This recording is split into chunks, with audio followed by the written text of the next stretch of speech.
If you've ever yelled at your kid and instantly felt that gut punch of regret, you're not alone. And here's the thing. What you do in the next 5 minutes matters way more than the yelling itself. Stay with me, because I'm going to walk you through exactly how to repair the relationship and rebuild trust, step by step. Be honest, parenting is hard. You're tired, you're overwhelmed, and sometimes the frustration just comes out. But the good news? Repair is possible. And it's actually one of the most powerful things you can do as a parent. So let's dive in. Alright, step 1. As soon as you realize you've yelled, or said something you regret, hit pause. Literally. Step out of the room if you can, even if it's just for 30 seconds. Now I know what you're thinking. But my toddler can't be left alone. Fair enough. In that case, put on a little music, hand them a favorite toy, or just turn your back for a moment and take a few deep breaths. You're not abandoning them. You're regulating yourself so you can show up better in the next moment. Here's why this matters. When you're still flooded with adrenaline and anger, your brain isn't in a place to repair. You need a minute to come back to yourself before you can help your child come back to you. Step 2 is huge. Take responsibility, and do it without blaming your child. This is where a lot of parents get tripped up. We say things like, "I'm sorry I yelled, but you weren't listening," or, "I wouldn't have gotten so upset if you'd just done what I asked." And I get it. We're trying to explain ourselves. But to a child that sounds like, "It's actually your fault I yelled." Instead, try something like this. "I'm sorry I yelled. That wasn't okay. That was my frustration, not because of you." See the difference? You're owning your behavior completely. And this does something really powerful. It teaches your child that they are not responsible for managing your emotions. That's a lesson that will protect them for the rest of their lives. From guilt, from people-pleasing, from taking on other people's emotional baggage. And honestly, it models accountability. You're showing them that when we mess up, we admit it. No excuses. Step 3. Comfort them and reconnect. If your child looked scared, or if they're still upset, acknowledge it. You might say something like, "I'm really sorry I scared you. You're safe with me."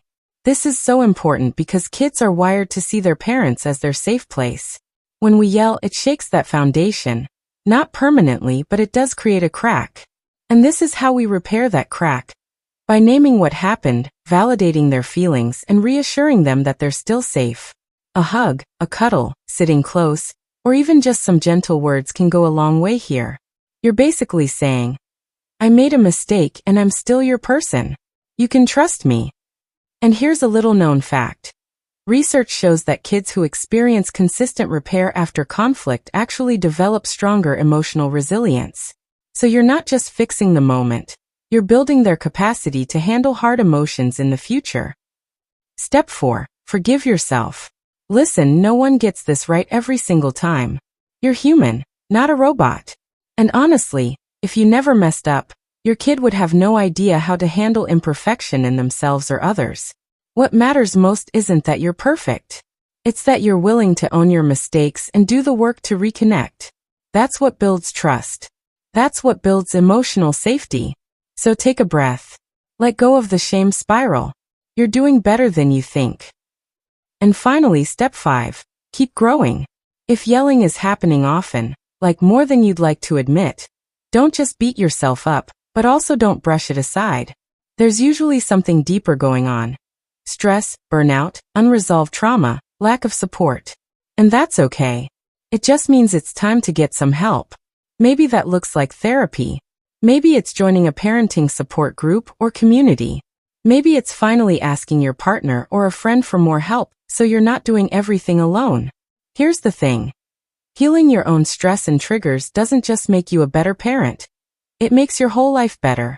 And your kids benefit from that too. You don't have to figure this out on your own.